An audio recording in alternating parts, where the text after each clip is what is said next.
Everyone welcome back to another video. तो आज इस वीडियो में मैं बात करूंगा क्रिप्टो रिलेटेड। इंडिया का जो लेटेस्ट अभी बजट हुआ जिसमें कुछ बिल पास किया गया है, बिल अभी भी मतलब फाइनलाइज नहीं हुआ है, तो प्रपोज किया गया है जो, तो उसमें क्या चीज़ है और मैं क्यों कह रहा हूँ, मतलब वीडियो में अपने थंबनेल में या फिर टाइटल में देखा होगा कि जो ये बहुत ज़्यादा प्रॉब्लम क्रिएट कर रहा है, ये जो इंडियन बिल्स है ये सब, तो वो आपको थोड़ा बहुत पता चलेगा। अगर आप क्रिप्टो में हो तो ज़रूर आपको जानना चाहिए ये चीज़। तो मैं यहाँ पे कुछ एडवाइस वगैरह नहीं दे रहा हूँ, जो चीज़ अवेलेबल है अभी ऑनलाइन उसी को मैं मतलब बताऊँगा आप लोगों को, और थोड़ा मतलब समराइज़ हुआ मैं बताने की कोशिश करूँगा। तो देखिए, इंडिया का जो बिल पास होता है उसमें क्रिप्टो वर्ड का यूज़ नहीं होता, उसमें यूज़ होता है वर्चुअल डिजिटल एसेट। तो वो आप कह सकते हो कि वर्चुअल करेंसी या फिर वर्चुअल जो एसेट एनएफटीज़ वगैरह वो सब ही है, इसमें कवर्ड होता है। तो देखिए, सबसे पहला प्रॉब्लम क्या था वो मैं बताऊंगा, उसके बाद अभी जो प्रॉब्लम न्यू फेस हुआ है ना वो मैं बताऊंगा, और इसके कारण से मैं थोड़ा बहुत डिसअपॉइंट हूँ अभी। पहला वाला तो अच्छा ठीक है, मतलब ठीक था कि 30% टैक्स वाला जो था, लेकिन अभी वाला जो हुआ है ना लेटेस्ट वाला, तो इसमें मतलब बहुत सारा प्रॉब्लम क्रिएट कर सकता है अभी। तो क्या हुआ है देखिए, पिछले साल जो 2023 वाला जो ये साल है इसके लिए बिल पास हुआ था, वो जो बिल था उसमें 30% टैक्स का मेंशन था कि क्रिप्टो में जो भी प्रॉफिट होगा उसमें 30% टैक्स देना पड़ेगा। और प्रॉफिट कब होगा? जब हम लोग किसी चीज़ को बेचेंगे, मतलब क्रिप्टो मान लीजिए परचेस कर लिया, उसके बाद जब बेचेंगे उसमें से जो प्रॉफिट होगा उसका 30% हमें टैक्स जमा करना पड़ेगा। लेकिन बहुत लोग हैं जो लोग आईटीआर वगैरह फाइल नहीं करते हैं, तो उनके लिए ये बेटर था कि वो लोग अगर एसआईपी के थ्रू परचेस कर रहे हैं और वो लोग मतलब सेल नहीं कर रहे फाइनेंशियल ईयर में, तो उनका कुछ प्रॉफिट नहीं बना, जिस कारण से उनको टैक्स नहीं देना पड़ेगा। हाँ ठीक है, अगर आप आईटीआर नहीं फाइल करोगे और डिक्लेयर नहीं करोगे आपका जो एसेट है, तो आपको इश्यूज़ होगा, मतलब आपको ज़्यादा टैक्स फाइल करना पड़ेगा। जब आप एक साथ सेल करोगे तो ज़्यादा टैक्स फाइल करना पड़ेगा। लेकिन तब भी मतलब नॉर्मल जो छोटे इन्वेस्टर है, जो लोग मतलब अंदर घुसना चाहते हैं क्रिप्टो फील्ड में, तो उनके लिए बेटर था कि हम लोग करें, मतलब परचेस तो कर सकते हैं। लेकिन उसके बाद जैसे कि उसी बिल में एक था, आपको पता होगा, टीडीएस वाला चीज़। तो टीडीएस वाला चीज़ क्या था? टीडीएस हमें 1% कट करना है। सबको पता है कि ट्रांजैक्शन में 1% टीडीएस कट होता है। लेकिन हम लोग जो इंडियन एक्सचेंज जो होता है ना, इंडियन एक्सचेंज जैसे कि कॉइन डीसीएक्स हो गया, उसके बाद आप कह सकते हो कॉइन स्विच कुबेर हो गया, ऐसे जितने भी इंडियन एक्सचेंज है इनमें क्या होता ना, टीडीएस कट होता था। लेकिन जो इंटरनेशनल एक्सचेंज है जैसे कि बाइनांस वगैरह, उसमें क्या है, टीडीएस कट नहीं होता था, और उसमें आपको ज़रूरत भी नहीं था टीडीएस, क्योंकि जो टीडीएस है ना वो इंडियन टू इंडियन जब किसी बायर के बीच में ट्रांजैक्शन होता है ना तब देना पड़ता है। इंटरनेशनल किसी बायर के साथ अगर ट्रांजैक्शन होता है आपको क्रिप्टो में, तब नहीं देना पड़ता। तो मतलब उसमें कोई इशू नहीं था। इंडियन एक्सचेंज तो काट ही रहे थे, और वैसे भी मैं तो इंडियन एक्सचेंज यूज़ करता नहीं हूँ, क्योंकि एक्सचेंज को लेके आपको पता ही होगा बीच में अभी एफटीएक्स को लेके कितना कुछ हुआ। तो इंडियन एक्सचेंज अगर छोटा एक्सचेंज हो ना, तो उसमें हमारा फंड रखना कभी भी मतलब सेफ़ नहीं है।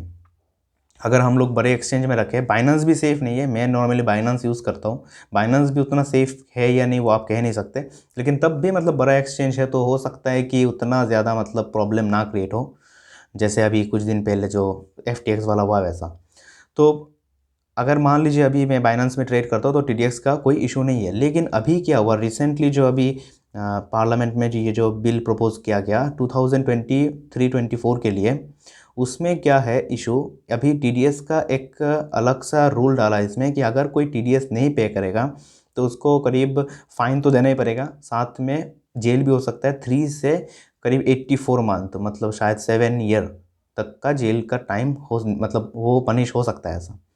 तो इसके कारण मैंने भी और थोड़ा रिसर्च किया, कुछ सीएज है जो यूट्यूब में वीडियोस वगैरह बनाते हैं, जो उनको पता है क्रिप्टो रिलेटेड चीज़ें और अपना सर्विस प्रोवाइड करते हैं, तो उनका मैंने वीडियोस वगैरह देखा। तो उसमें जो चीज़ मुझे पता चला ना, तो उससे बहुत ज़्यादा मतलब इफ़ेक्ट पड़ेगा हम लोगों को। तो उसमें क्या पता चला मुझे, जब ये जो टीडीएस है 1% टीडीएस, वो कब होता है और कौन इसके लिए लायबल है, वो सबसे मेन इंपॉर्टेंट चीज़ है। तो मान लीजिए मैं क्या कर रहा हूँ, क्रिप्टो किसी से परचेस कर रहा हूँ, इंडियन कोई पर्सन से मैं क्रिप्टो परचेस कर रहा हूँ, मैं क्या कर रहा हूँ, उसको आईएनआर दे रहा हूँ और वो मुझे क्रिप्टो सेंड कर रहा है। तो इस समय जो आईएनआर मैंने उसको सेंड किया, तो मेरा वो जिम्मेदारी बनता है कि उस आईएनआर से मैं 1% अपने पास रखूँ और उस बंदे के नाम पे मैं वो टीडीएक्स जमा करूँ। मतलब जो सेकंड पर्सन है, सेकंड पर्सन का पैन आईडी लूँगा मैं, और उसके पैन कार्ड के ऊपर मैं ये जो टीडीएस है ये जमा करूँगा। उसके बाद वो सेकंड पर्सन जब आईटीआर फाइल करेगा, तो वो क्या करेगा, अपना पैन कार्ड से ही आईटीआर मतलब फाइल होता है, तो उससे क्या करेगा, वो जो 1% टीडीएस है वो क्लेम करेगा। तो ऐसे होता है प्रोसेस, मतलब जो इंडियन करेंसी दे रहा है ना वो लायबल होता है। तो अभी बात आता है P2P जो ट्रेडिंग होता है। आपको पता होगा कोई भी जो इंटरनेशनल एक्सचेंज है उसमें हम लोग P2P ट्रेडिंग करके अपना फंड डिपॉजिट करते हैं। इंडियन एक्सचेंज में शायद P2P नहीं होता, मुझे नहीं पता, मैंने यूज़ नहीं किया इंडियन एक्सचेंज।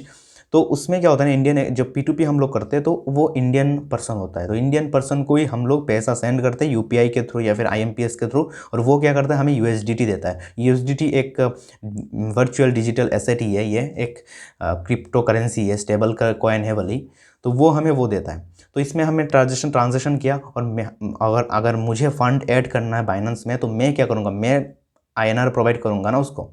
तो इस केस में तो मैं लायबल हुआ कि TDS फाइल करूँ उसके बिहाफ में। तो यहाँ पे तो हम कर नहीं सकते, और ना ही बाइनेंस में हम लोग पैन कार्ड पता होता है किसी भी सेलर का, क्रिप्टो सेलर का, जब P2P करते हैं हम लोग। तो वो जो CA है उनका यही कहना है कि अगर आप लोग ज़्यादा अमाउंट का कर रहे हो तो उससे ये ले लो, पैन नंबर ले लो, और पैन नंबर पे अपना TDS जमा करो 1%, उसको 1% कम दो पैसा, तो ऐसे बोल रहे हैं। तो ऐसे अगर कहे, मतलब अगर सब कुछ मतलब सिस्टमेटिक वे में हम लोग चले तो तब तो कुछ मतलब फ़ायदा भी नहीं बना। पहले जो हम लोग कर रहे थे जो SIP के थ्रू इन्वेस्ट, उस समय क्या होता था, हम लोग डिपॉजिट कर रहे थे पैसा, लेकिन हम लोग प्रॉफिट नहीं निकाल रहे, जिस कारण से हमें टैक्स का कोई इशू नहीं है। लेकिन अभी क्या हुआ, डिपॉजिट में भी प्रॉब्लम, तो हम डिपॉजिट में भी हमें प्रॉब्लम है, हमें वो TDS वाला चक्कर है, और बेचोगे तो अब तो आपको टैक्स देना ही है 30%। तो दोनों तरफ से मतलब अभी जो रास्ता है ना वो क्लोज हो गया है। अगर अभी कोई मतलब ट्रेडिंग करना चाहता है, क्रिप्टो में इन्वेस्ट करना चाहता है, तो उसको सारा चीज़ें फॉलो करके ही करना पड़ेगा। ये मैं क्या मतलब कहना चाहता हूँ।